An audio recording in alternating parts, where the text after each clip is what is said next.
자, 우리 한국 사람들이 어떤 사람들이냐 궁금하시잖아요. 그러면 집단 심리를 일단 알아야 되겠죠? 개인 심리 알아봤자 소용없습니다. 집단 심리 알아야 됩니다. 한국 사람들이 어떠냐 하는 걸 알려면. 근데 한국인의 집단 심리는 크게 두 가지가 있을 수 있습니다. 하나는 오늘날의 한국 사회에서 살아가다 보니까 생긴 심리가 있을 수 있죠. 뭐 예를 들면 돈을 너무 밝힌다든가 아니면 뭐 사람을 너무 괴롭히는 못된 습성이 있다든가. 근데 그것이 과연 우리의 고유한 민족 심리일지 아니면 한국 사회, 오늘날의 어떤 신자유주의 사회라고 하잖아요. 신자유주의적 한국 사회가 만들어낸 강요된 심리일지 그건 모르는 겁니다. 그래서 두 가지가 있다. 하나는 오늘날의 신자유주의적 자본주의 사회에서 살아가면서 갖게 된 심리가 있을 수 있고요. 집단 심리로서. 이 주제에 대해서는 제가 기존에 책을 많이 썼습니다. 뭐 불안 증폭 사회, 풍요 중독 사회, 트라우마 한국 사회 같은 책을 통해서 그걸 계속 얘기해 왔어요. 저쪽은.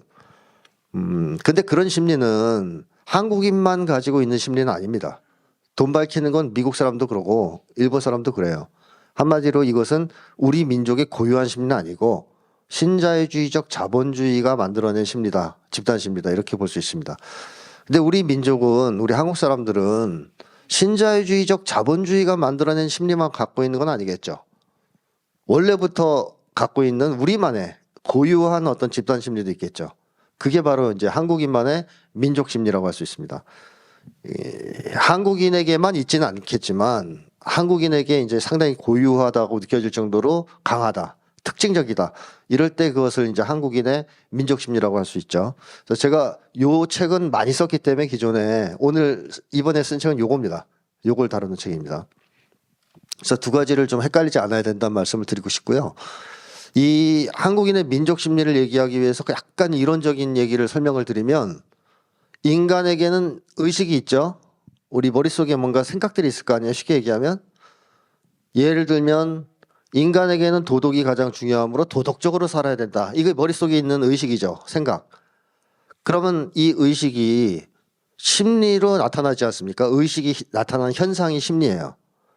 이 도덕의식이 욕망으로 나타날 수도 있고 감정으로, 의지로, 사고로 나타날 수 있습니다. 이게 심리입니다. 그런데 이런 심리가 장기간에 걸쳐서 반복되다 보면 굳어버리는 거죠. 체질화되는 겁니다. 그걸 뭐라고 부르냐 하면 특성이라고 합니다. 심리적 특성. 그래서 보통 의식을 다루면 심리를 알 수 있어요. 왜냐하면 심리는 의식의 표현이기 때문에. 그런데 그것이 여러 차례에 걸쳐 반복되다 보면 아예 몸의 특성으로 갖게 되는 것이 있는데 그게 바로 이제 심리적 특성이에요. 그럼 이런 세 가지를 기준으로 보면 우리 민족의 경우에도 우리 한국 사람만 갖고 있는 집단 의식들이 있겠죠. 외국인들은 뭐 별로 가지고 있지 않거나 세지 않은. 근데 이런 집단 의식이 때때에 따라서 민족 심리로 나타날 겁니다. 계속. 그리고 그것이 반복되는 과정에서 굳어지면 민족성이 되겠죠. 그러니까 이 세 가지는 불가분의 관계에 있다. 밀접한 관련이 있다. 근데 이 셋 중에서 우리의 말과 행동에 가장 강한 영향을 미치는 건 뭘까요? 이겁니다. 특성. 몸에 굳어진 거. 예를 들면 아침에 일어나서 습관적인 행동을 하지 않습니까? 저 같은 경우에는 아침에 일어나면 바로 커피 머신부터 킵니다. 요즘에 이제 그게 완전 굳어졌어요. 특성이 돼버린 거죠. 하나의 심리적 특성. 반복적인 행동을 하는 과정에서 굳어진 거죠. 그래서 아침에 일어나면 그냥 자동적으로 커피 머신 켜고 순서에 따라서 이렇게 합니다. 담배 피는 것까지. 자, 이런 것을 보면 말과 행동에 가장 강한 영향을 미치는 것은, 직접적인 영향을 미치는 것은 심리적 특성이라고 볼 수 있습니다. 이미 굳어진 것이기 때문에. 그래서 오늘 살펴볼 것들도 일단 의식 차원에서의 내용들도 있고 심리도 있겠지만 민족성이라고 해도 별로 틀리지 않을 겁니다. 민족성은 어떻게 생겨나느냐, 역사적으로 어떤 과정을 어떤 원인으로 생겨나느냐, 당연히 역사 영향을 미치겠죠. 우리 한국인의 역사와 일본인의 역사, 미국의 역사 틀립니다. 그래서 이제 거기에 따라서 달라지는 게 하나 있고요. 역사. 두 번째는 언어입니다. 쓰는 말이 틀려요. 영어, 한국어, 일본어 틀립니다. 근데 언어는 심리에 영향을 미칩니다. 심리도 언어에 영향을 미칩니다. 불가분의 관계에 있어요. 그래서 우리 한국 사람은 한국말을 쓰기 때문에 우리 민족 심리를 갖게 되는 거예요. 한국 사람이라도 미국에서 태어나서 미국말을 쓴다 그러면 한국인의 심리가 있을까요? 없어요. 예, 없습니다. 언어가 그만큼 중요합니다. 또 하나는 문화겠죠. 한국 사람들은 한국 사회에서 살아가면서 어릴 때부터 한국 문화를 접합니다. 그리고 문화화되죠. 이 과정에서 민족 심리를 갖게 됩니다. 따라서 아까 얘기했듯이 미국에서 태어나서 미국말을 쓰면서 미국 문화를 접한 사람은 생긴 건 한국인이지만 심리는 우리랑 틀립니다. 그러니까 민족 심리를 가질 수 없다는 얘기입니다. 자, 그래서 한국인만이 가지고 있는 어떤 민족성들을 찾아야 된다. 그러려면 미국인, 일본인한테는 아예 없진 않더라도 발견하기 힘든데 한국인은 가지고 있어요. 그게 우리 민족성이겠죠? 또 과거의 한국인은 가지고 있는데 현재 한국인은 가지고 없다 그러면 그 민족성이었지만 과거에는 지금 상실된 거 아니에요? 따라서 과거에도 있었고 현재에도 있어야 되겠죠? 그래서 저는 이런 기준으로 찾아봤습니다. 과연 우리의 민족성이라고 할 만한 게 어떤 것이 있겠는가? 그래서 결론은 5가지를 찾았는데요. 하나는 우리고요. 두 번째는 인간 중심, 세 번째는 비종교, 네 번째는 도덕, 마지막으로 낙천. 이 5가지가 우리 민족의 집단 심리 혹은 민족성이라고 말할 수 있습니다. 자, 그래서 하나씩 살펴볼 텐데 이 중에서 뭐 제일 중요한 건 당연히 이겁니다. 네, 책에서도 거의 반 이상을 이 내용을 다루고 있는데요. 자, 우리에 대한 얘기부터 먼저 해보겠습니다. 한국 사람들은 우리란 말 많이 쓰죠? 너무 많이 쓰죠? 네, 좀 지나칠 정도로. 예를 들면 우리 학교, 우리나라, 우리 회사, 우리 아빠, 우리 엄마. 근데 외동이들도 우리 아빠라 그래요. 네, 혼자면서 내 아빠가 아니에요. 근데 서양 사람들은 다들 아시겠지만 my country죠. my home, my father. 이렇게 my 나라는 것이 기준이 되는데 우리는 우리라고 그래요. 심지어는 우리 아내라 그래요. 우리 아내야. 우리 남편이야. 외국 사람들은 충격을 받는 경우도 많답니다. 그 얘기를 듣고 뭐야 일부 다 처제? 남편이 많은가? 뭐 이제 이런. 자, 이렇게 한국 사람들 우리라는 말을 너무너무 좋아하고 자주 씁니다. 우리가 쓰는 말의 주어는 거의 다 우리라고 보면 틀림이 없어요. 저도 지금 계속 우리란 말을 쓰고 있고요. 책에서도 나라는 말을 안 씁니다. 잘 우리라고 쓰죠. 한국인들은 계속 이 우리란 말을 주어로 이제 주요 사용을 하는데요. 왜 그럴까에 대해서 상당수의 이제 서구 심리학자들은 이제 비교 문화 심리학 쪽입니다. 이런 사람들은 한국과 유럽, 서양 사람들의 차이점을 집단주의와 개인주의로 설명을 해왔어요. 이거는 많이 알려져 있어서 대부분의 사람들이 많이 알고 있을 것 같고 또 심리학계에선 거의 뭐 정설로 굳어져 있다라고까지 얘기할 수 있습니다. 간단히 얘기하면 서양 사람들은 개인주의 문화권에 살고 있고요. 한국 사람들은 동양 사람들은 집단주의 문화권에 살고 있다는 거죠. 그러니까 뭐 개인을 더 중시한다 이렇게 보시면 되겠고 서양 사람들은 동양 사람들은 집단을 더 중시한다 보시면 됩니다. 이거는 연구가 너무 많습니다. 너무 많이 나와 있어요. 그래서 지금은 뭐 반론이 별로 없을 정도로 너무 연구가 많아요. 실증적 연구들이. 자, 그러면 설명이 됐어요? 이제 우리가 왜 우리라는 주어를 쓰는지 아시겠어요? 그러면 일본 사람들은 우리처럼 우리라는 주어를 많이 쓸까요? 일본 사람들도 우리 남편 그래요? 우리 집 그래요? 안 그래요. 중국 사람들도 안 그럽니다. 심지어는 동남아 사람들도 안 그럽니다. 그러니까 집단주의 문화권으로 분류되는 동양에서 우리라는 말을 주어로 이렇게 많이 쓰는 나라는 우리나라밖에 없어요. 그러면 이상하지 않아요? 집단주의, 개인주의로 간단하게 설명할 수 있는 문제가 아니라는 거죠. 이 현상은. 자, 그래서 조금 더 설명이 필요하죠. 자, 서양 사람들은 동양인은 집단주의고 서양인은 개인주의다. 그러니까 동양인은 다 비슷비슷할 거다. 이렇게 주장해 왔습니다. 즉 한국 사람, 일본 사람, 중국 사람 뭐 거기서 거기다. 다 집단주의적이다. 이렇게 주장해 왔다는 건데요. 최근에 많은 사람들이 연구를 하다 보니까 그렇지 않다는 것이 명확해지고 있습니다. 즉 일본인과 한국인만 해도 상당히 큰 차이가 있다는 거예요. 또 일본인을 접해본 한국 사람들도 우리랑 많이 다르다고 얘기합니다. 일본 사람들 진짜 이상해요. 이제 우리랑 달라요. 자, 그러면 어떻게 다를까? 하나의 사례를 좀 말씀드리면 이건 아까 앞에 강의하셨던 그 한민 선생이 책에 나오는 얘기인가 그럴 것 같아요. 일본에서 지하철에서 유모차 타고 있던 아기가 울기 시작했단 말이에요. 엄마가. 그러자 순간적으로 승객들의 시선이 그 유모차를 향합니다. 촥 일제히 쫙 무서워요 좀.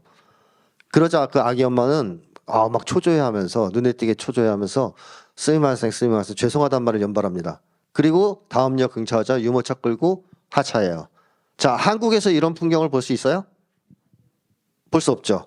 자, 우리 한국의 지하철에서 어떤 엄마가 유모차를 갖고 탔는데 애가 울어요. 그럼 한국 사람들은 일제히 그걸 째려볼까요? 안 째려봅니다. 그럼 어떻게 할 것 같아요? 네, 실제로 그걸 경험한 사람이 비교해서 쓴 글도 있는데 와서 달래주거나 애를 옆에서 어떤 학생들은 막 뽀로로 틀어주기도 하고 막 그렇게 우호적으로 애가 엄마 힘들게 왜 울어? 이러면서 막 이렇게 사람들이 이해해주는 분위기예요. 근데 일본은 안 그래요. 자, 어느 정도로 그러냐면 여론조사를 봐도 나오거든요. 일본에서 한 건데 혼자 갈 때 유모차를 접지 않고 타는 승객이 있으면 불쾌하다. 일본은 42%가 그렇다고 대답합니다. 한국은요? 아주 더 그러워요. 8%만 그래요. 그러니까 별로 불쾌하지 않는 거죠. 유모차 승하차 시 주변 승객이 양보받은 적 있냐? 일본은 13%밖에 안 됩니다. 한국은 반 이상 양보를 받았습니다. 차이가 있죠? 그래서 일본에서 유모차 동반 승차는 일본 민영철도협회가 발표하는 지하철 민폐행위 중에 7위입니다. 7위. 이게 쓰레기 투기나 음주 승차보다 순위가 높아요. 그러니까 일본 사람이 굉장히 싫어하는 거예요. 그러니까 이 엄마가 애기가 울자 어쩔 줄 몰라 했던 거죠. 자, 그럼 일본 사람들은 왜 이렇게 당황해야 하는 걸까요? 이런 상황이 오면. 그 이유는 집단주의의 동기가 달라서 그래요. 한국인과 일본인은. 그러니까 집단을 개인보다 우선시한다는 점에서는 한국인과 일본이 똑같거든요. 근데 동기가 틀려요. 한국 사람들은 왜 집단을 우선시하냐? 집단이 더 중요하다고 진짜로 생각하기 때문에. 혹은 집단을 좋아하기 때문에. 한마디로 집단을 고려해서 배려해서 더 좋아한다 이렇게 볼 수 있거든요. 이렇게 자발적이란 거죠. 그럼 일본 사람들은 왜 집단주의를 가지고 있느냐? 다시 말하면 집단을 더 중시하느냐? 무서워서 그럽니다. 무서워서. 한마디로 제가 이제 흔히 개인 분석할 때 쓰는 가짜 모범생에 가깝다고 볼 수 있는데 시간 관계상 그건 생략하고 무서워서 그래요. 자, 그걸 한번 살펴볼까요? 일본 사람들이 뭘 무서워하는지. 일본 사람들이 자주 쓰는 말 중에 하나가 민폐입니다. 우리도 쓰긴 하는데요. 이런 거 보십시오. 2011년에 일본에 대지진이 났었죠. 그때 쓰나미 때문에 바다에 이제 가서 표류하다 할머니가 있어요. 근데 이제 구조대가 구조를 했거든요. 그러자 이 할머니가 첫마디로 방송 카메라에다가 뭐라 그랬을까요? 민폐를 끼쳐서 죄송합니다라고 얘기했습니다. 또 2015년 IS에 납치돼 살해당한 일본인 기자 부모가 인터뷰할 때도 똑같이 얘기합니다. 제 자식 문제로 민폐를 끼쳐 죄송하다고. 자, 여러분 혹시 바다에서 이렇게 쓰나미로 표류할 때 구조대가 구조를 해줬어요. 그리고 방송국에서 와서 인터뷰를 하면 여러분 처음에 뭐라 그럴 것 같아요? 네? 고맙다 그러지 않겠어요? 저를 잊지 않고 찾아주셔서 너무 고맙습니다. 이제 너무 기뻐요. 막 이런 얘기 인사를 하지 않겠어요? 민폐를 끼쳐서 죄송하단 말은 안 하겠죠, 적어도. 또 우리도 그때 그 IS 선교 문제로 죽은 분이 있었잖아요. 근데 그 부모님이 민폐 끼쳐서 죄송하다는 얘기 안 하죠. 그렇죠? 근데 일본 사람들은 이런 얘기를 너무 많이 한다는 거예요. 왜 그러겠어요? 집단으로부터 받는 처벌, 비난 이걸 무서워하기 때문입니다. 한마디로 이지매에 대한 두려움이 크다는 것이죠. 한민이라는 분도 이런 얘기를 했어요. 불안 느낀다. 이 책에서. 한마디로 이런 이유 때문에 집단주의를 가지고 있는데 일본 사람, 한국 사람 모두 다 동기가 틀리다는 겁니다. 한국인은 좀 자발적이고 일본 사람들은 비자발적이라는 거죠. 그래서 병도 틀려요. 문화 증후군도 틀려요. 한국은 화병이에요. 답답해서 말을 못해서 막 생기는 거 있죠. 막 참아서 생기는 거. 일본 사람은 대인공포증이에요. 그만큼 이지메나 이런 걸 무서워한다는 거예요. 사람을 무서워하는 거죠. 자, 이게 이제 일본의 집단주의는 그런 점에서 본다면 가짜 집단주의라고 할 수 있습니다. 집단주의는 그냥 생겨나는 건 아니고요. 객관적 조건이 있을 때 보통 생겨나는데요. 그 집단주의 객관적 조건이 뭐냐면 개인의 이익과 집단의 이익이 일치해야 되는 거예요. 그렇지 않으면 집단주의가 생겨나기 어렵습니다. 내가 어떤 친구들이랑 모임을 하고 있는데 그 집단의 친구들 사이에 불평등이 있어요. 한 친구가 그 지배를 하고 나머지는 복종을 하는 관계예요. 그러면 개인의과 집단의 이익이 일치하나요? 일치하지 않죠. 예를 들면 야구팀에서 야구를 했는데 이겼다. 근데 상금을 한 명이 다 가져간다. 그럼 개인의과 집단 이익이 불일치하게 되죠. 야구팀 승리와 개인의 이익은 불일치하게 되니까. 자, 이런 식으로 불일치하는 관계에선 집단주의가 생기기 어렵습니다. 근데 이렇게 개인의 이익과 집단 이익이 불일치하는데 집단주의를 당한다면 그럼 어떻게 되겠습니까? 바로 그때 가짜 집단주의가 생깁니다. 이걸 전체주의라고 해도 틀리지 않습니다. 좀 명확하게 하기 위해서 세 가지를 좀 비교를 해볼까요? 축구팀을 예로 들어보겠습니다. 개인주의 축구팀은 동기가 개인의 성적이 있어요. 그렇죠? 상금 많이 받는 게 목적입니다. 선수들 개개인이. 그래서 시합을 해서 이기면 분배를 어떤 방식으로 하냐면 개인 기여도에 따라 분배합니다. 그날 골을 넣은 선수가 80%, 뭐 조금 잘한 선수 20%, 제대로 못한 선수는 못 받아요. 자, 개인의 이익과 집단의 이익이 불일치하죠. 이런 축구팀은.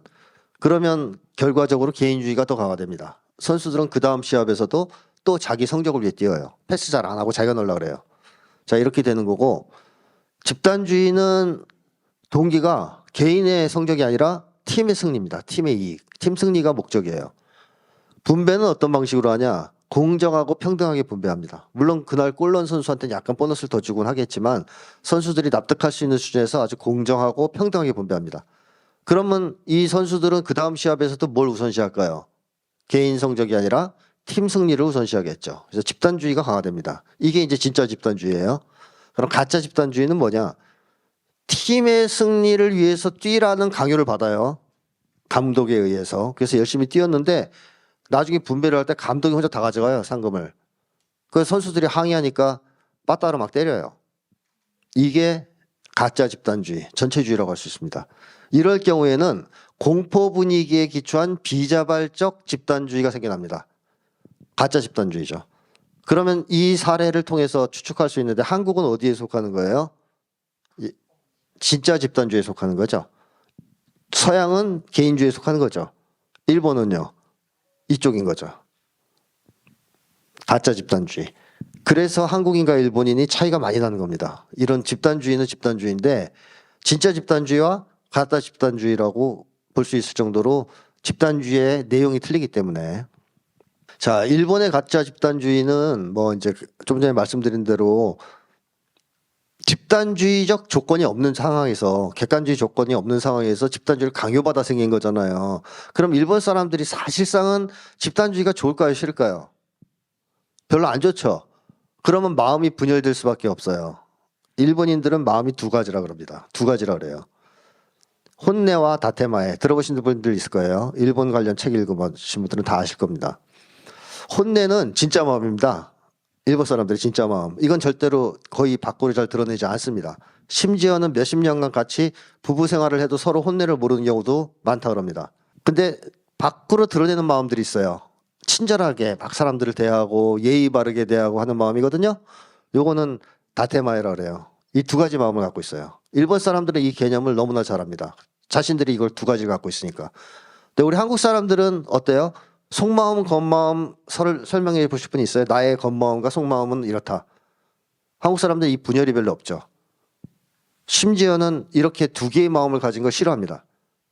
속 다르고 겉 다른 놈 막 이렇게 해서 굉장히 싫어합니다. 한국 사람들은 마음이 두 개라는 걸. 근데 일본 사람들은 이걸 당연하게 생각해요. 마음이 두 개인 걸. 그래서 속마음은 서로 주고받지 않습니다. 겉마음 가지고 서로를 상대해요. 이것은 바로 가짜 집단주의가 나온 결과죠. 마음을 분열시켜버린 겁니다. 두 가지로. 그래서 집단 관계, 사람들이 많은 집단 관계에서는 다테마에 가지고 사람들을 상대하고 혼자 있으면 혼내로 생활하는 겁니다. 자, 그렇다면 아까 한국 사람들이 우리라는 말을 엄청나게 많이 쓰는 것은 진짜 집단주의이기 때문이다 라는 것으로 얘기할 수 있는데 이 진짜 집단주의이면서도 한국은 아주 독특한 게 있거든요. 그러니까 이 우리라는 것을 사실 한국 사람들이 창조한다는 건데요. 단순한 집단하고 좀 틀려요, 우리가. 우리를 뭐라고 규정할 수 있냐면 운명 공동체라는 자각에 기초한 일심동체의 집단을 우리라고 정의할 수 있습니다. 이건 제가 정의한 겁니다. 자, 우리가 되려면 개인의 이익과 집단의 이익이 일치해야 돼요. 대표적인 게 뭐죠? 가족이에요.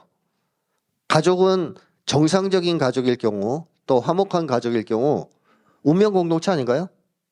아버지가 잘리면 난 좋아요?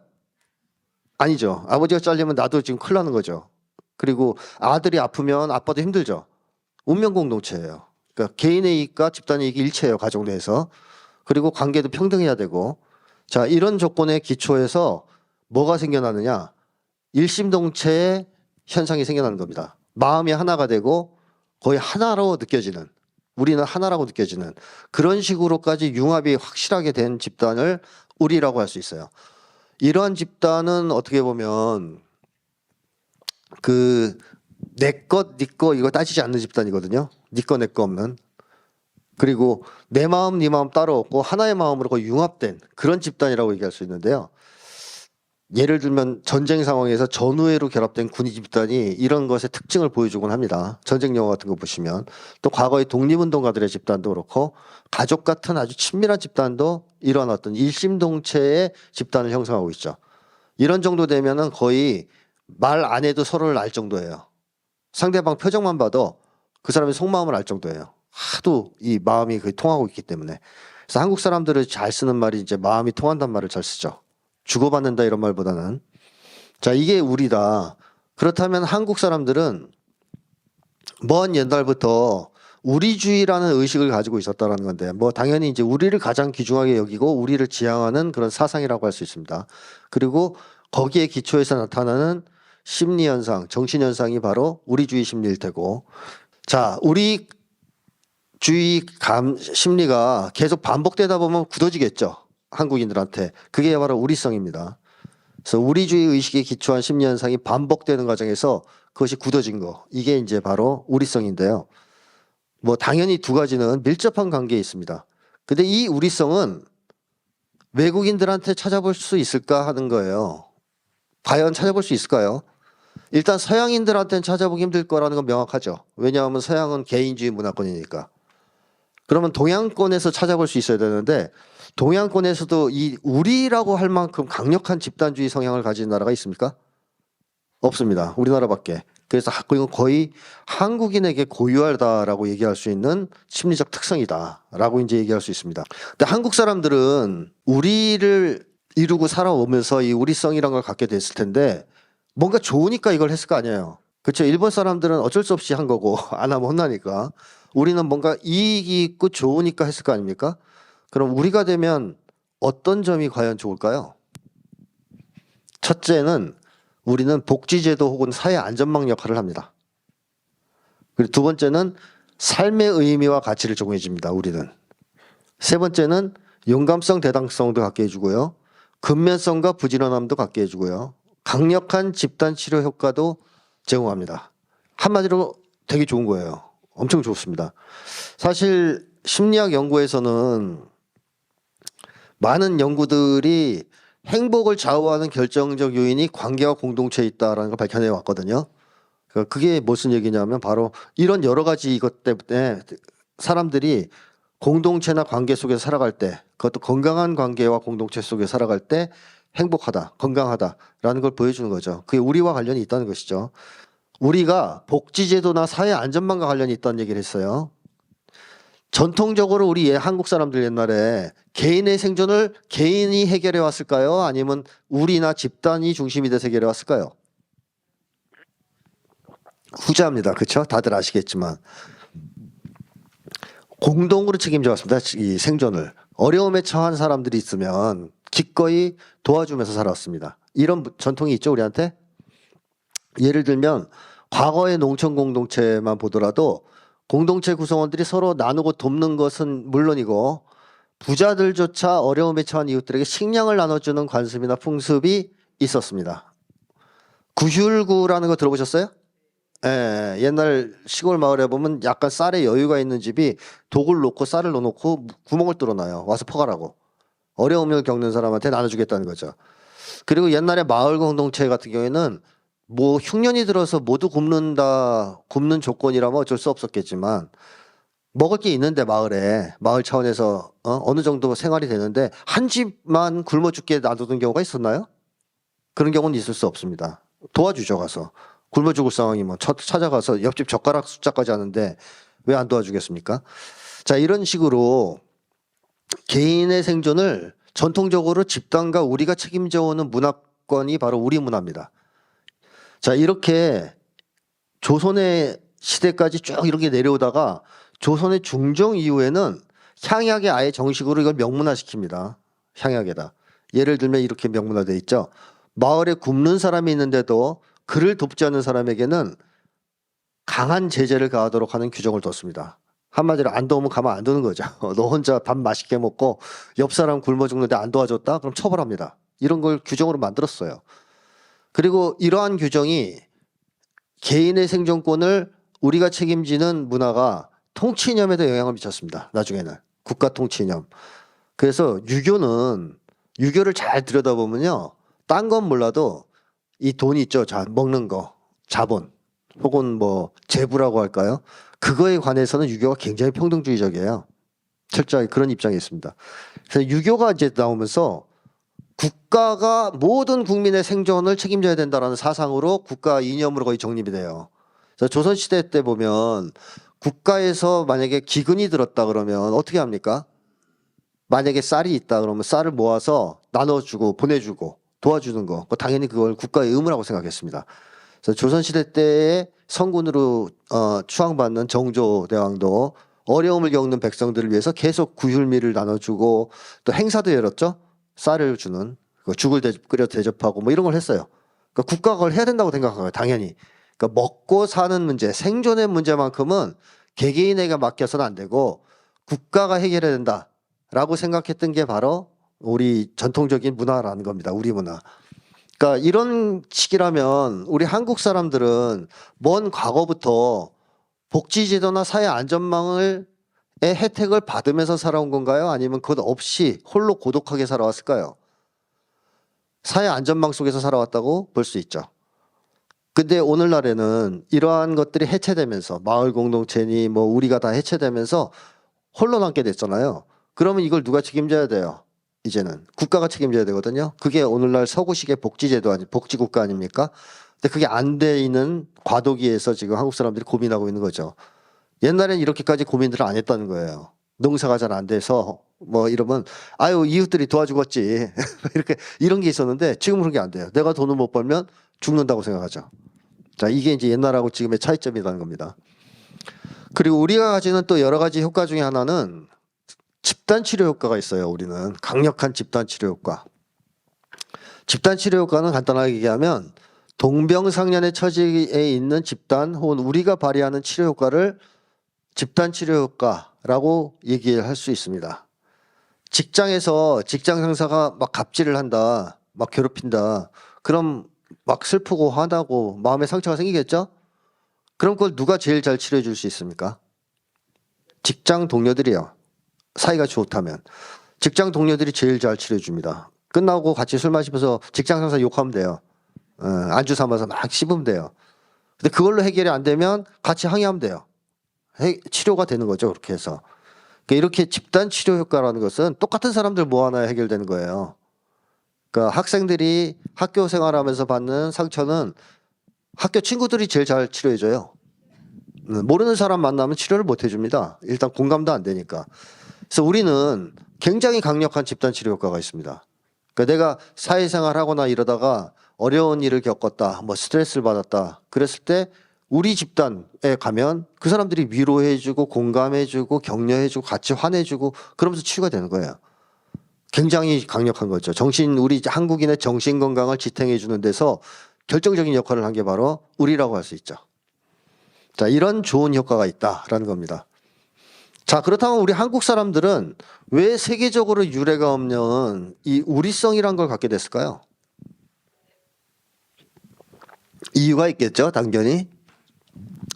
한국인들이 아주 먼 옛날부터 평등하고 화목한 공동체에서 살아왔기 때문입니다. 물론 옛날에는 계급사회였어요. 그러니까 양반도 있고 평민도 있고 천민도 있고 이런 계급사회였습니다. 하지만 절대다수의 평민들 또 천민들은 서로는 사이가 어땠을까요? 좋았죠. 사이가 좋았습니다. 오늘날의 우리보다 훨씬 더 사이가 좋았다고 볼 수 있습니다. 그러니까 절대다수 평민들이 평등하고 화목한 공동체를 이루고 살아왔다는 거예요. 한국 사람들이. 그 결과 만들어진 게 바로 우리성입니다. 그 대표적인 게 뭐 지금도 알고 있는 품앗이, 두레, 향약 뭐 이런 것들이죠. 그리고 또 하나의 특징은요. 우리 한국 사람들은 적어도 고려시대 이후부터 뭐 통일신라를 치는 거고요. 그 이후부터 중앙집권제에 기반한 통일국가 이루고 살았죠. 그 횟수만 해도 몇 년입니까? 몇 천 년이 되잖아요. 그렇죠? 거의 뭐 천년까지는 안 갑니까? 한 거의 천년인데요. 그렇죠? 한 천년 이상으로 중앙집권제에 기반한 통일국가를 이루고 살았다는 거예요. 이게 왜 중요하냐? 중국이나 일본은 그랬을까요? 우리처럼 꽤 먼 옛날 시기부터 중앙집권적 통일국가에서 한 국가를 이루고 살았을까요? 그렇지 않습니다. 중국은 2년에 한 번씩 전쟁이 있었습니다. 거의. 이제 내전이 아주 심했다는 얘기입니다.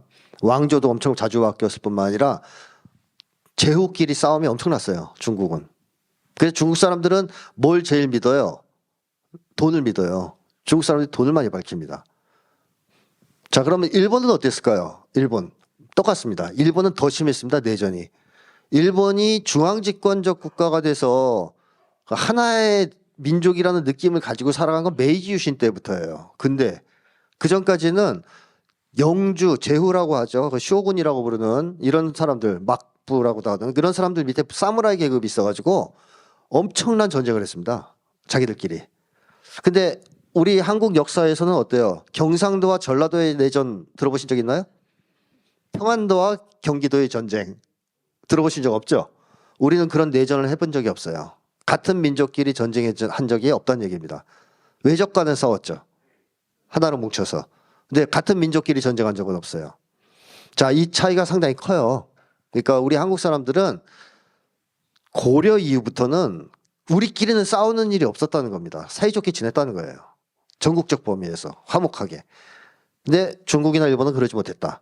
그렇다면 집단주의 성향이 특별하게 강화 발전될 수 있었던 역사는 우리밖에 없었다라고 볼 수 있겠죠. 이건 세계적으로는 유례가 없습니다. 유럽은 더 하거든요.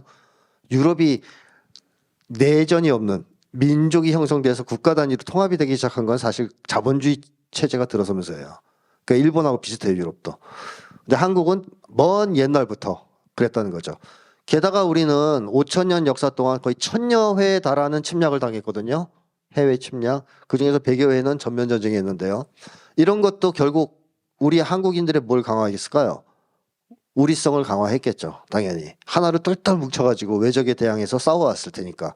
1,000번 이상을. 이 과정에서 우리는 하나다. 우리 운명은 하나로 통일돼 있다. 우리는 운명 공동체다. 뭐 이런 의식이 강화되지 않았겠습니까? 이게 이제 첫 번째 우리성의 원인이에요. 그 다음에 또 하나 이제 원인은 오늘날 우리 한국 사람들이 갖고 있는 원인은 문화화라고 볼 수 있겠죠. 앞에서 얘기했던. 한국인의 우리성은 역사, 언어, 문화 이런 것에 체현돼 있습니다. 근데 이 과정을 한국 사람들이 다 습득하면서 성인이 되기 때문에 이 과정에서 우리성을 자연스럽게 한국 사람들은 체득하게 되는 거죠. 예를 들면 여러분들은 우리라는 주어를 이렇게 자주 사용하게 되는 빈번하게 사용하는 것을 개인이 결정해서 어느 날 갑자기 내 오늘부터는 주어를 우리를 쓰겠어 뭐 이래서 쓰신 거예요?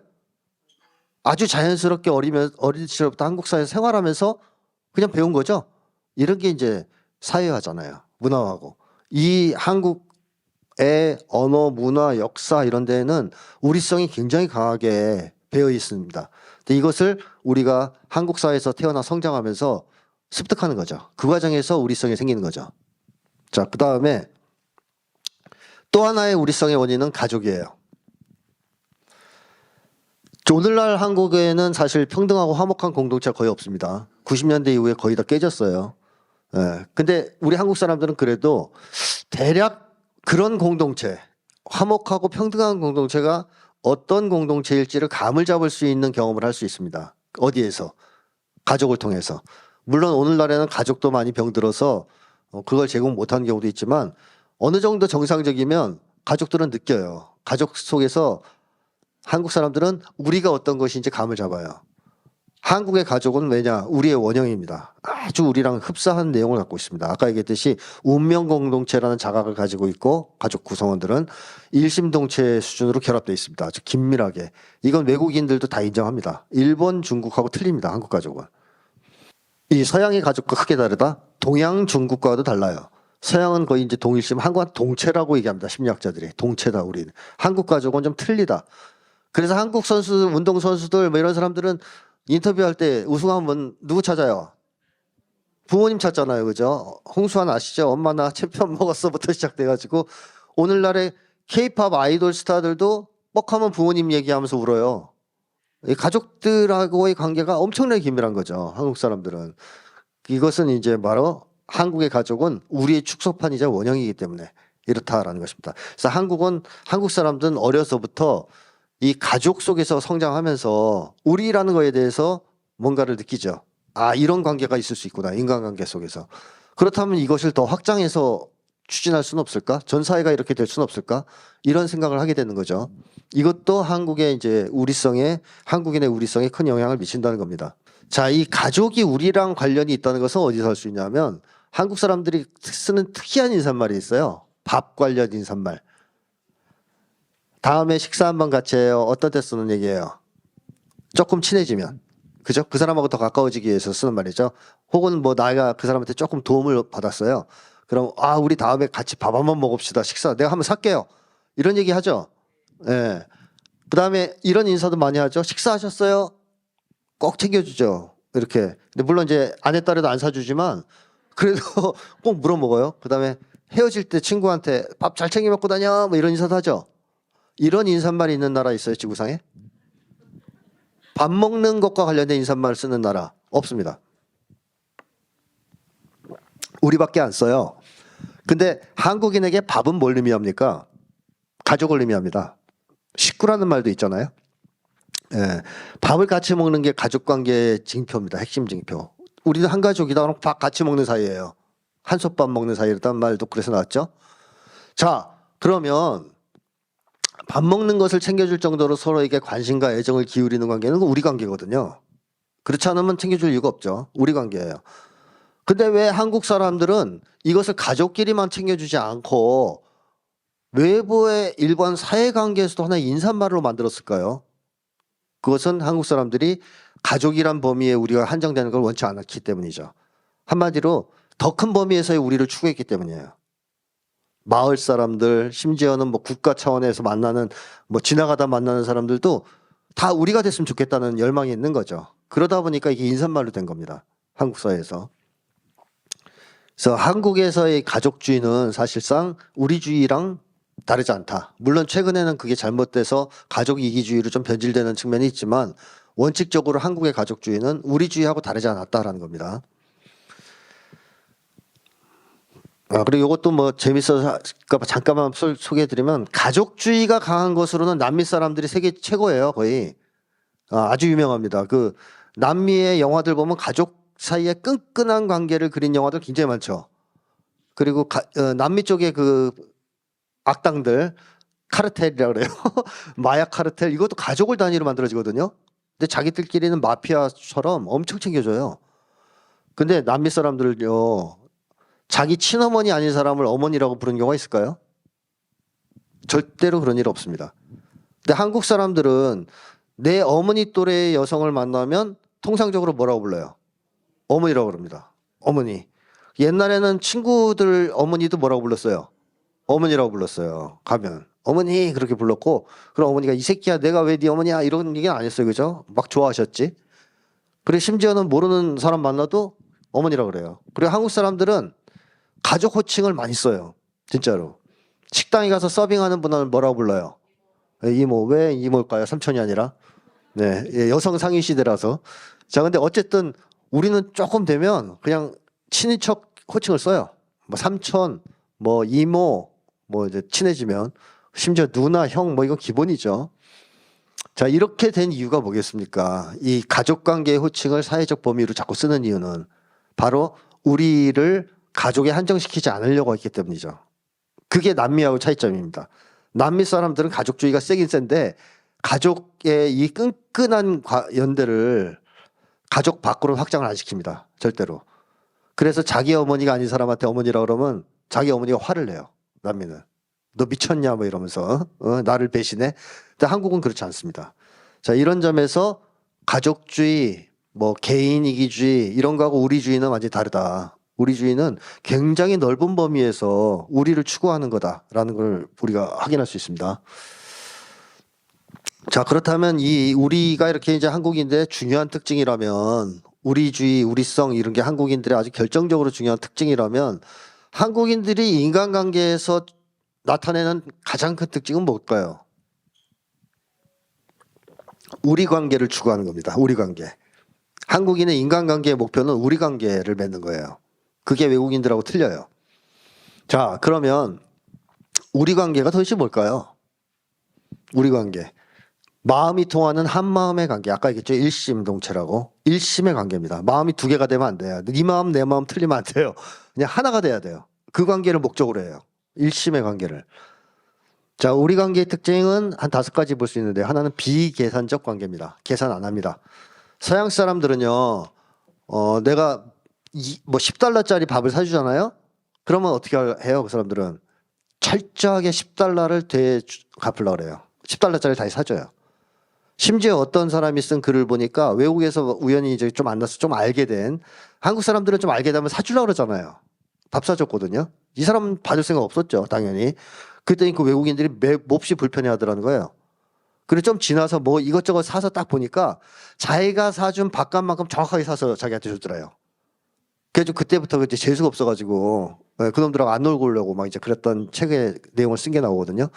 외국 사람들은 굉장히 계산이 철저합니다. 너 나가네. 내가 이만큼 주면 넌 이만큼 줘야 돼. 이런 계산이 철저한데 한국 사람들은 그래요? 그런 관계를 좋아하진 않습니다. 요즘엔 꽤 하지만 좋아하진 않습니다. 그래서 진짜로 친한 관계라면 밥 먹고 더치페이 하는 걸 좋아합니까? 아, 진짜로 친하면 안 그러죠. 진짜로 친하면 내가 내고 싶죠. 그렇죠? 아니면 얻어먹거나. 네, 저는 주로 얻어먹는 쪽인데 어쨌든 더치페이는 기분이 안 좋아요. 그리고 가족들이 밥 먹고 더치페이 하는 경우 있어요? 부모가 내잖아요. 그죠? 네, 당연히. 이제 그런 식의 관계라는 거예요. 비계산적 관계. 따지지 않는. 내가 너한테 뭘 줬으니까 난 돌려받아야 돼. 이런 관계가 아니라는 거고. 그 다음에 마음을 주고받는 관계입니다. 행동을 주고받는 관계가 아니라 상대방 마음을 먼저 내가 알아주고 알아채고 또 이런 관계지 행동을 주고받는 관계가 아니에요. 서양은 행동을 주고받는 관계입니다. 그래서 서양 사람들은 동기보다는 행동을 중시합니다. 근데 한국 사람들은 행동보다는 마음을 중시합니다. 그 사람이 왜 그랬을까를 중시해요. 예를 들면 한국 사람들이 화를 내도 그 화가 납득할 만한 동기에서 기초에서 낸 화라면 한국 사람들은 거기에 화를 대답을 안 해요. 받아줍니다. 껴안아주고 그래 가서. 그러니까 그런 정도로 마음을 주고받는 관계라는 것이고 그 다음에 세 번째는 마음을 알아주는 관계인데요. 이게 이제 우리 관계의 중요한 특징인데 한국의 아내들이 남편한테 제일 많이 화나는 게 뭐예요? 그렇죠. 내 마음 몰라주는 것 때문에 화내죠. 이게 전 세계적으로 유례가 없는 그 얘기거든요. 다른 나라 아내들도 이럴까요? 남편이 내 마음을 몰라줘요. 그런 얘기하는 나라는 지금 한국밖에 없어요. 한국 사람들은 왜 그러냐면 내가 굳이 내 마음을 설명해야 된다라면 벌써 그건 우리 관계 아니라고 생각합니다. 그냥 내 마음을 상대방이 알아줘야 된다고 생각해요. 당연히. 근데 안 알아주면 어떻게 해요? 서운한 거예요. 섭섭하고. 자, 이런 식으로 한국의 또 우리 관계는 또 특징이 마음을 알아주는 관계라는 거고 그 다음에 한국의 우리 관계의 특징은 경계가 없습니다. 서양 사람은 경계가 굉장히 철저합니다. 그게 실질적인 경계이든 마음의 경계이든 경계가 굉장히 철저합니다. 서양 사람들은. 근데 한국 사람들은 그런 게 별로 없다. 대표적인 게 애기들 이쁘면 한국 사람들은 바로 어떻게 해요? 안아주죠. 남의 애라도 막 볼 만지고. 서양에서 그렇게 하면 고소당합니다. 굉장히 위험한 짓이에요. 서양에서 애가 귀엽다고 해서 아유 이러면 그 부모가 화내요. 고소 안 당하더라도. 왜? 경계 침입으로 봐요. 네가 뭔데 내 애를 만져. 한국 사람들은 그런 거 거의 익숙하지 않죠. 그 다음에 한국 사람들이 스킨십 정말 많이 합니다.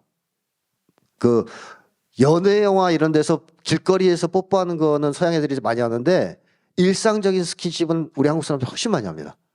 요거는 제가 시간이 없어서 생략할게요. 네. 그러니까 간단히 얘기하면 어려서부터 서양 사람들은 애가 태어나면 어떻게 해요? 따로 자요? 같이 자요? 엄마랑? 따로 자요. 부모 방, 애 방 따로 분리돼 있어요. 정확하게. 우리는 태어나면 어떻게 해요? 애를 엄마가 안고 자요. 그때부터 스킨십에 단련되는 거 아닌가요? 그렇죠? 근데 애를 그렇게 안고 자는데 남편이 불평하면 어떻게 되죠? 남편이 쫓겨나는 거죠? 예, 우리는 그 스킨십 어려서부터 엄마 등에 업혀 살고 막 이러면서 스킨십이 굉장히 발달된 민족이에요. 우리 한국 사람들 스킨십 진짜 많이 합니다. 자, 그래서 이제 우리에 대한 얘기는 했고 시간이 막 없으니까 빨리빨리 이제 해야 되겠네요. 이제 두 번째가 인간 중심인데 한국 사람들은 이런 얘기를 합니다. 이제 이런 게 어디에 나오는데 누가 물에 빠졌어요. 중국인은 그냥 한번 쳐다보고 지나갑니다. 일본 사람은 너무나 안타깝고 슬프다는 표정을 해서 발을 동동 굴러요. 한국 사람들은요. 그냥 뛰어들어요. 아무 생각 없이 바로 뛰어들어요. 자, 왜 한국 사람들은 이럴까요? 실제로 일본에서도 한국인 유학생인 이수연 씨가 지하철 선로에 떨어진 사람을 구하기 위해서 몸을 돌려서 그 사람을 살려내고 돌아가신 사건이 있었어요. 일본 사람들 충격에 빠졌습니다. 어떻게 저 상황에서 그냥 저렇게 날릴 수가 있지 몸을? 이런 말이 그냥 나온 게 아니에요. 한국 사람들은 왜 그러느냐? 사람을 중요하게 생각해서 그래요. 그러니까 사람을 보는 순간 살려야 된다는 생각을 하는 거죠. 너무 귀중하게 여기니까. 우리 한국의 구조 신호는 뭐예요? 사람 살렵니다. 영어는 help me죠. 자, 근데 길을 가고 있는데 사람 살려 그러면 그 까마귀나 뭐 그 고양이들이 날 속이려고 그런다고 생각하실 사람 있어요? 사람이 했다고 당연히 생각하죠. 근데 왜 굳이 사람 살려라 그럴까요? 그런 말을 썼을까요, 우리가? 저 말이 한국인에게 뭔가 굉장한 자극을 주기 때문이죠. 사람 살려라는 말을 들으면 한국인이 사람을 제일 중시하기 때문에 팍 꽂히는 거예요. 이 세상에서 가장 귀중한 존재인 사람이 위험에 처했네. 만사를 제치고 와서 도와야지. 가장 강력한 구조신호 역할을 했던 거죠. 외국에선 저러면 안 구해줄 수도 있어요. 예, 중국에서는 돈 줄게 살려줘 이러면 막 달려올 거예요. 중국 사람들 돈 좋아하거든요. 자, 우리 한국 사람들은 인간을 중심에 놓는다. 여러 가지가 있는데 언어에서도요. 인간성 좋다. 인간적이다. 인간미가 있어. 좋은 말이죠. 한국 사회에서 최고로. 그 사람 정말 인간성 좋아. 이 최고 찬사입니다. 또 안 좋은 쪽은 사람부터 되라. 인간 같지 않은 놈. 뭐 네가 사람이냐. 자, 인간을 어떤 존재로 보고 있는 거예요? 엄청나게 좋은 존재로 보고 있는 거죠. 좋은 쪽으로 쓰잖아요. 그래서 인간 같지 않은 건 나쁘다고 생각하죠. 이만큼 인간을 중시한다는 거고 한옥도 이제 그런 이제 철학을 갖고 있는 가옥이고요. 자, 이런 인간 중심성은 뿌리가 있습니다. 단군 신화에서부터. 그리고 한국의 전통적인 변신 이야기들도 핵심 주제가 사람이 되고 싶다. 단군 신화의 주제가 뭐죠? 사람이 되고 싶다입니다. 요괴 인간이 아니라. 근데 일본은 그런 변신 주제가 없어요. 사람이 되고 싶다는 게 별로 없어요. 한국은 다 변신 주제가 사람이 되고 싶답니다.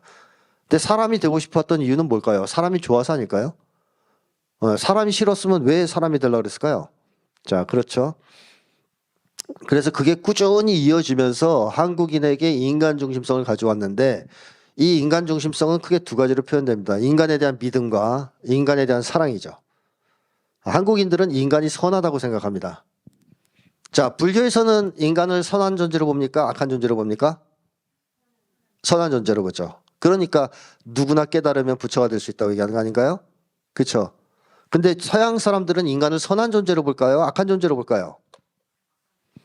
기본적으로 악함을 갖고 있는, 악을 가지고 있는 존재로 봅니다.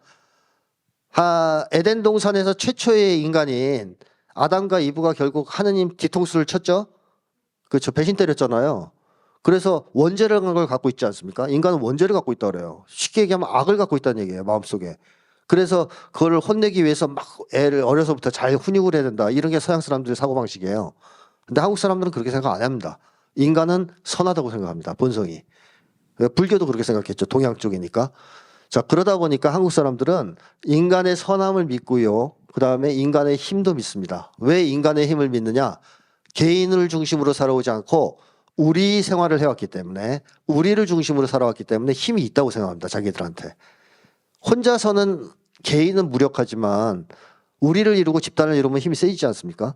근데 한국 사람들은 혼자서 살아온 게 아니라 항상 우리 속에서 살아왔기 때문에 자기가 힘이 있다고 믿어요. 그래서 두 가지 인간에 대한 믿음을 가지고 있다는 것이죠. 특징적인 것은 한국인들이 사기 범죄 발생 건수가 세계 1위예요. 엄청나게 많아요. 일본에 비해서 세계 최고예요. 자, 근데 한국에서 범죄자들이 사기를 많이 치다는 얘기잖아요. 그것은 왜일까요? 잘 속으니까, 잘 믿으니까. 한국 사람들만큼 다른 사람 잘 믿는 사람들이 없어요. 그래서 사기꾼들한테 정말 쉽게 돈을 벌 수 있는 것은 사기치는 거죠. 범죄자들한테. 한국 사람들은 조금만 잘해주고 친절하게 대해주면 막 확 마음을 열거든요. 그래가지고 그 다음부터 막 당하는 거죠. 근데 외국 사람들은 저런데 안 당합니다. 자, 그래서 우리가 너무 사람을 좋아하고 믿어서 사기 범죄도 좀 높다. 이게 부작용입니다. 자, 인간을 믿으니까 인간을 사랑하기도 하겠죠. 그렇죠? 그래서 우리는 인간을 믿고 인간을 사랑하기 때문에 무엇보다도 조화를 중시했습니다. 인간관계를 갈등과 투쟁의 관계로 보지 않았습니다. 서로 좋아하고 협력하는 관계로 봤어요. 그래서 한국인은 조화를 특별히 중시하는데 자연과의 조화까지도 중시합니다. 한국 사람들은. 그러니까 나와 인간과 인간 간의 조화만이 아니라 이걸 확장해서 자연과의 조화도 굉장히 중요하게 생각합니다. 그리고 한국 사람들 정이 많다 그러죠. 이것도 역시 뭐냐? 우리 관계에서 체험되는 감정, 사랑의 감정이 바로 정입니다. 한국 사람들은 정이 많아요. 왜? 우리성을 갖고 있기 때문에. 한국인이 인간을 중시한다는 것은 어디서 나타나냐면 주체성이 강하다는 것에서도 나와요. 굉장히 주체성이 강합니다. 이것은 외국인들이 연구한 거에서도 많이 나오거든요. 일본 어린이들은 어른들이 말하면 뭐라 그래요? 네, 알았습니다. 하고선 바로 해요. 한국 어린이들은 어른들이 말하면 뭐라 그래요? 왜요? 왜 그렇게 해야 되는데요? 따져요. 일본 같으면 큰일 나요, 여러분. 이 버릇없는 자식. 자, 한국 애들은 쉽게 얘기하면, 나쁘게 얘기하면 버르장머리가 없고요. 좋게 얘기하면 주체성이 있어요.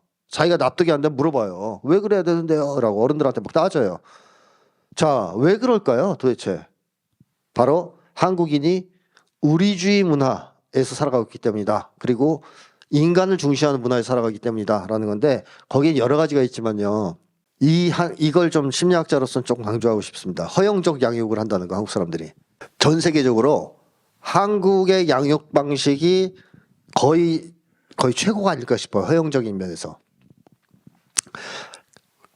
외국 사람들이요. 한국에 오면 놀래요. 애들한테 너무 허용적이라 그러면서 놀랍니다. 서양 사람들은. 그런 자료들이 굉장히 많습니다. 일본 사람들은 어떨까요? 놀랍니다. 한국 사람들은 허용적이라고. 일본에서는 애들 어려서부터 굉장히 많이 훈육을 합니다. 서양에서는 아버지가 이제 특히 그 훈육의 담당자로서 아이들을 아주 엄격하게 훈육하는데 그러다 보니까 프로이트는 아버지 죽이고 싶어 했잖아요. 그 오이디푸스 이론도 그래서 나온 거 아니에요? 근데 한국은 그렇지 않아요. 물론 약간 엄격한 집안들도 있지만 대체로 한국 가정들은 허용적이에요. 그래서 외국인들이 보면 깜짝깜짝 놀래요. 어떻게 저렇게 너희들은 애들을 그냥 풀어놓고 하자는 대로 다 해주고 오냐오냐 하고 키우냐 이렇게 얘기하는데 이게 오늘날 갑자기 나타난 현상이 아니에요. 보니까 예전부터 1600년대에 한국에 왔던 하멜 있죠. 표류기 있었던 이 사람도 이 기록을 남겨요. 한국인들이 엄청나게 관대한 양육을 한다고 기록했어요.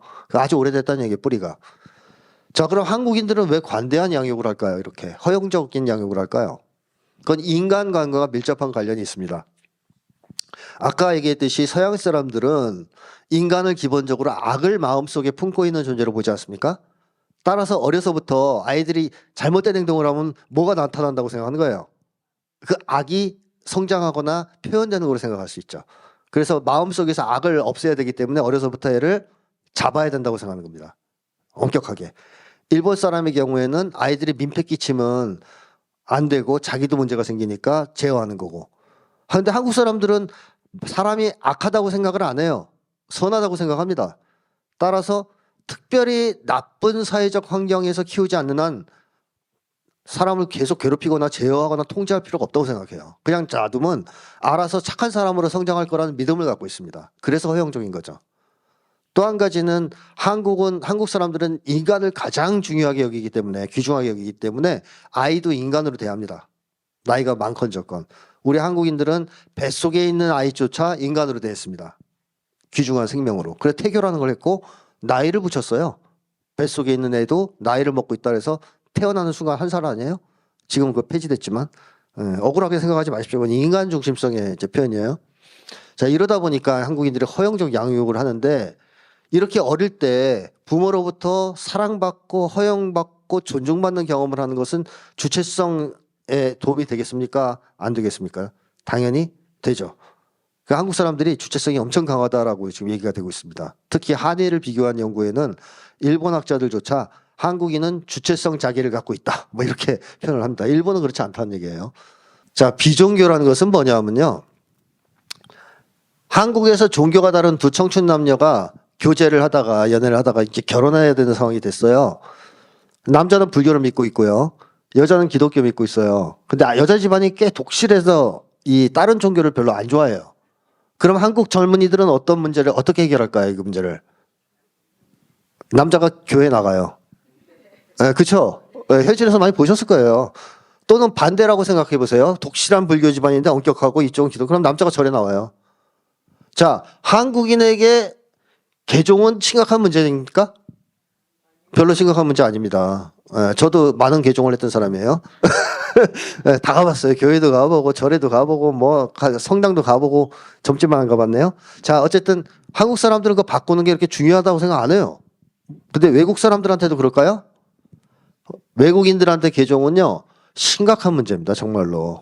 자기가 그동안 믿어왔던 세계관과 가치관을 포기하는 문제고 익숙해져 있는 생활 양식을 다 뒤바꾸는 문제고 자신이 속해 있던 커뮤니티에서 나오거나 배척을 당해야 되는 문제입니다. 한마디로 인생이 뒤바뀌는 문제입니다. 아주 심각해요. 한국인한테 별로 이건 심각하지 않아요. 예. 뭐 오늘이라도 교회 다니다 재미없는 사람은 여기 올 수 있어요. 절에. 예, 한국 사람들은 왔다 갔다 합니다. 자, 이렇게 왜 한국인들은 그러냐? 인간관계가 종교보다 더 중요하기 때문에 그렇습니다. 즉 종교가 인간관계를 파괴할 때까지 영향을 미치게 두진 않아요. 제일 중요하게 생각하는 건 우리 관계니까. 그래서 한국은 전 세계에서 거의 유일하게 진정한 종교의 자유가 있는 사회라고 할 수 있습니다. 종교 분쟁이 있어요, 우리나라에? 거의 없죠. 거의 없습니다. 그렇다고 우리가 종교가 다종교가 아니냐면 다종교입니다. 불교, 기독교, 천주교, 무교. 자, 무교가 뭐 거의 50%에 육박한 나라이긴 하죠. 자, 근데 대부분의 안정적인 나라들은 지배적 종교가 있어요. 일신교 사회입니다. 말은 다신교라 그러지만. 미국은 기독교가 80%예요. 80%. 인도는 힌두교가 80%, 아랍 국가들은 이슬람교 거의 100%입니다. 실질적인 종교의 자유가 있을까요? 이런 나라에서? 없어요, 사실상. 미국에 가서 교회 안 나간다는 건 굉장히 힘든 일이에요. 그래서 한국 사람들이 한국에 있을 때는 불교를 믿지만 미국에 이민 가면 어디 나가요? 교회 나가요. 왜냐하면 교회 안 나가면 그쪽 커뮤니티에 끼질 못해요. 한마디로 실질적인 종교의 자유가 없다는 얘기죠. 근데 한국은 그렇지 않다라는 겁니다. 그래서 한국은 종교를 받아들이긴 받아들이는데 아까 얘기했죠. 인간 중심성이 워낙 강해서 인간을 위해서 필요로 하는 정도로 받아들입니다. 예, 완전히 종교의 모든 것을 다 내주지는 않는다 이런 얘기입니다. 자, 이러다 보니까 한국인들의 특징적인 세계관이 나타나죠. 현세주의. 한국인들은 내세주의가 없어요. 혹시 내세에 대해서 고민하시는 분 계십니까 지금? 없죠. 가까운 사람들과의 대화에서 내세에 대한 고민을 들어보신 적 있어요? 없죠.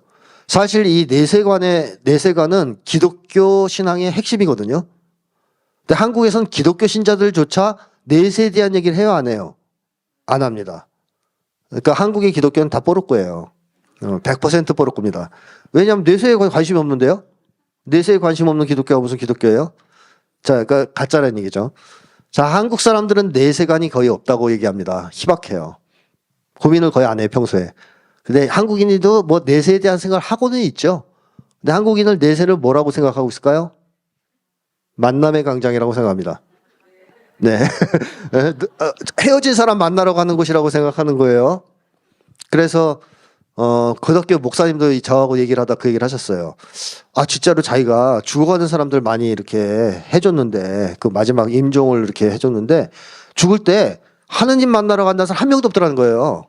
기독교 신자들인데 다 엄마 보러 가요. 저 아빠 보러 이러지. 가족 만나러 간다는 얘기만 하더라는 거예요. 심지어 제가 얼마 전에 봤던 액션 영화에서는 범인도 죽을 때 그러더라고요. 이제 처자식 만나러 가야지 이러고 죽더라고요. 악당도. 한국인들의 내세관은 바로 만남의 광장입니다. 가족들을 만나는 곳이에요. 내세에 가서 하느님을 만나느냐 뭐 부처님을 만나 이건 관심 없어요. 그건 두 번째 문제예요. 안 만나도 돼요. 가족만 만나면 돼요. 또는 헤어진 사람들. 자, 이 얘기는 결국 내세관이 별로 없다는 거죠. 그래서 한국 사람들은 내세에서 어떻게 살기 위해서, 내세에서 어떤 복을 받거나 처벌을 피하기 위해서 현세의 영향을 받는 경우가 거의 없습니다. 그냥 현세 중심이에요. 한국 사람들 사고는. 그게 비종교성의 또 하나의 중요한 특징이죠. 그래서 한국인들이 이제 보통 기복신앙이 심하다는 얘기도 하는 거고요. 뭐 이런 얘기도 있습니다. 자, 이거 대표적인 거죠. 깜짝 놀라거나 위험할 때 서양 사람도 누구 찾아요? 오 마이 갓, 지저스 나옵니다. 한국 사람들은요, 엄마 찾아요. 엄마. 한국 사람 아직 현실적이에요. 네, 내세도 아니에요. 엄마를 찾아요. 한국에 도둑놈 많습니까? 외국 사람들이 한국에 와서 제일 많이 놀라는 게 뭘까요? 이겁니다. 카페나 식당 같은 데다 스마트폰 노트북 그대로 놔두고 자리 비우는 거 보면 엄청 외국 사람 놀랍니다. 외국 같은 100% 없어진다 그래요. 특히 미국 같은 데는 절대적으로 이렇게 하면 안 됩니다. 바로 가져갑니다. 근데 이거 CCTV 때문이다 이렇게 얘기하는 사람들도 있거든요, 간혹. 근데 그렇진 않아요. 왜냐하면 옛날부터 한국 사람들이 도둑질을 잘 안 했다는 기록들이 많이 나오고 있습니다. 또 그런 거 있죠. 영화 같은 거 보면 서양이나 미국은 뭐 사회적 재난이 벌어지거나 폭동이나 시위 같은 게 있으면 반드시 상점 터는 장면 나오죠.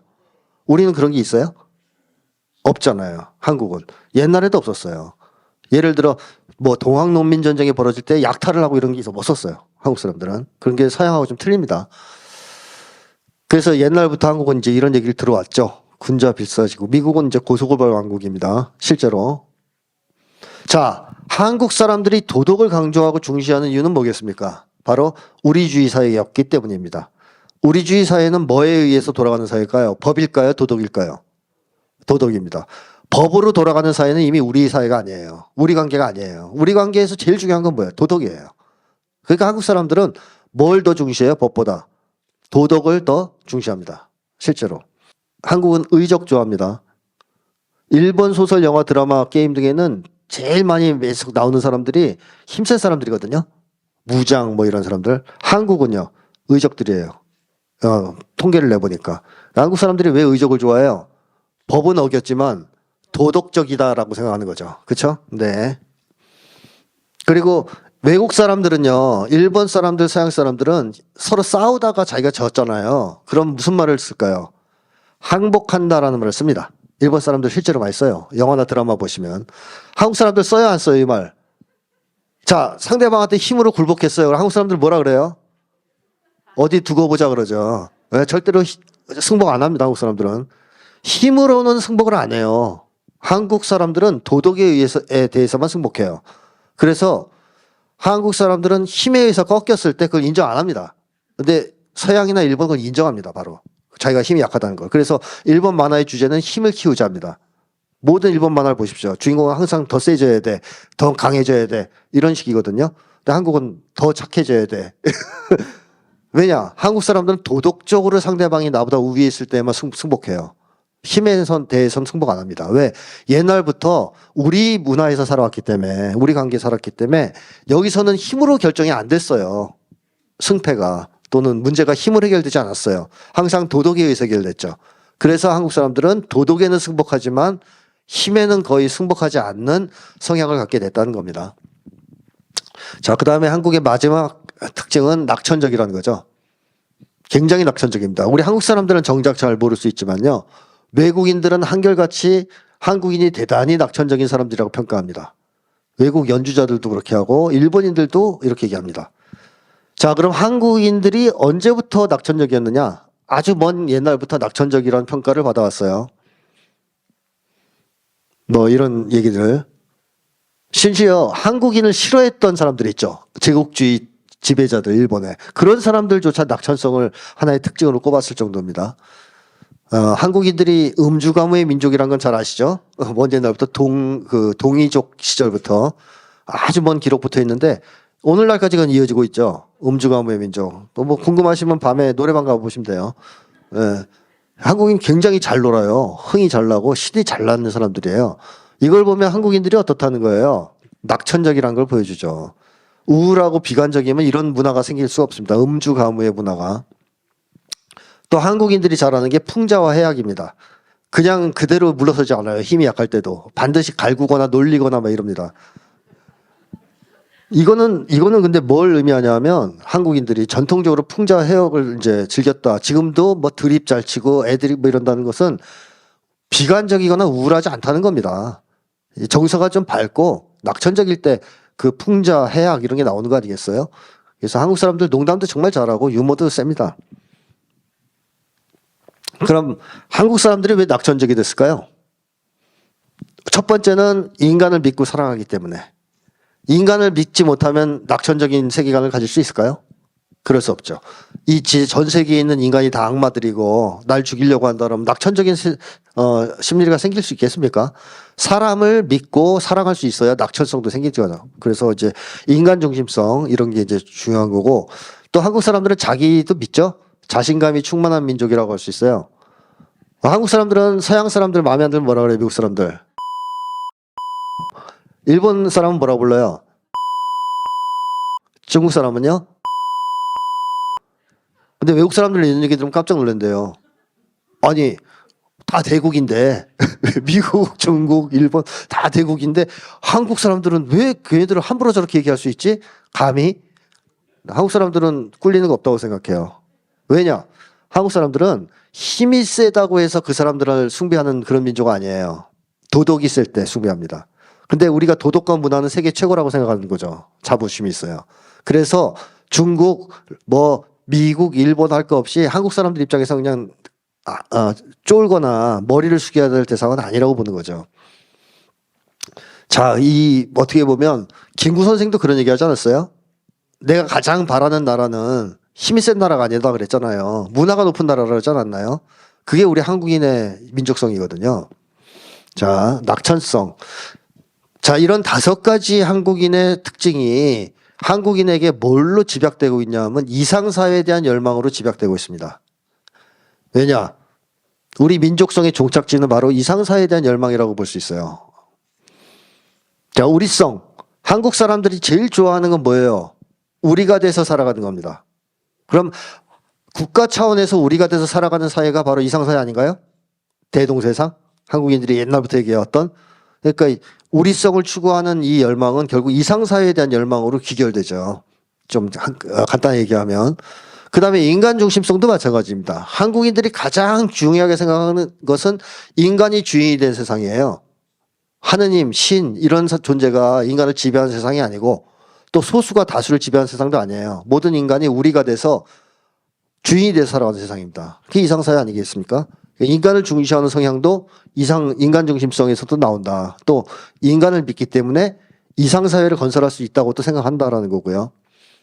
그 다음에 또 비종교성도 한국인의 이상주의 성향을 강하게 하죠. 왜냐하면 종교성이 너무 강하면 현세는 별 의미가 없다고 생각하는 경우가 있거든요. 그냥 죽은 다음에 내세 가서 잘 살면 되지. 근데 한국 사람들은 내세는 별로 중요하게 생각 안 하죠. 현세가 중요하다고 생각하죠. 따라서 현실에서 반드시 이상사회를 건설하고 싶어 합니다. 한국 사람들은. 도덕성도 마찬가지입니다. 한국인이 바라는 이상사회는 법이 아니라 도덕이 지배하는 사회입니다. 도덕에 의해서 굴러가는 사회.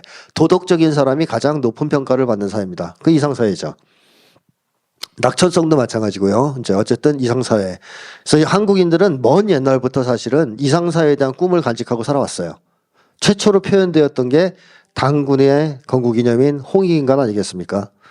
그리고 쭉 시간이 지나면서 이제 뭐 여러 가지 미륵사상 이런 것도 나타났고 또 동학농민 전쟁이 벌어지면서 동학혁명이 벌어지면서 인내천사상도 나오고 그리고 조선시대 때부터는 대동세상이란 말을 우리가 많이 쓰기 시작했죠. 오늘날에는 뭐 이제 대동세상이란 말은 지금도 쓰고 있습니다. 근데 그리고 오늘날에는 신자유주의적 자본주의가 되다 보니까 이 이상사회에 대한 열망이 약간 주춤하고 있는 것 같지만 저는 한국인들이 우리 민족성을 완전히 상실하지 않는 한 이 꿈을 포기할 가능성은 없다고 생각합니다. 어떻게 보면 오늘날의 한국 사회는 우리 한국인의 고유한 민족성과 이 민족성을 파괴하고 있는 신자유주의적 자본주의 체제 간의 치열한 대결이 벌어지고 있는 상황이다라고 좀 생각을 해요. 둘 중에 하나가 이기겠죠.